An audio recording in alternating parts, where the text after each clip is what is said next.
الحمدللہ رب العالمین والصلاة والسلام علی رحمۃ للعالمین اما بعد فاعوذ باللہ من الشیطان الرجیم بسم اللہ الرحمن الرحیم۔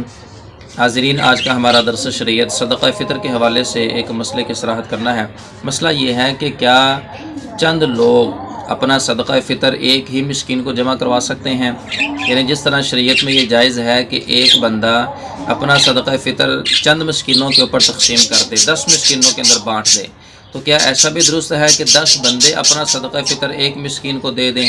تو اس حوالے سے بھی شریعت مطہرہ نے صراحت فرمائی ہے۔ علامہ علاء الدین حسکفی علیہ الرحمہ نے در مختار کے اندر اس مسئلے کی صراحت فرمائی۔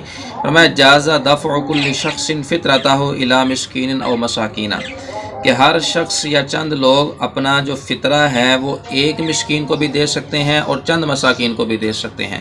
شریعت میں اس چیز کی پابندی نہیں ہے کہ جو صدقہ فطر ہے وہ کئی لوگوں کے اوپر تقسیم کیا جائے، یا کئی لوگوں کا جو صدقہ فطر ہے وہ ایک بندے کے اوپر ہی صرف کیا جائے۔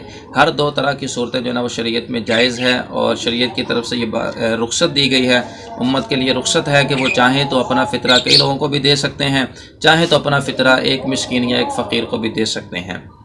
اللہ تعالی ہم سب کو شریعت مطہرہ کے مطابق عمل کی توفیق عطا فرمائے، آمین بجاہ النبی الامین صلی اللہ علیہ وسلم۔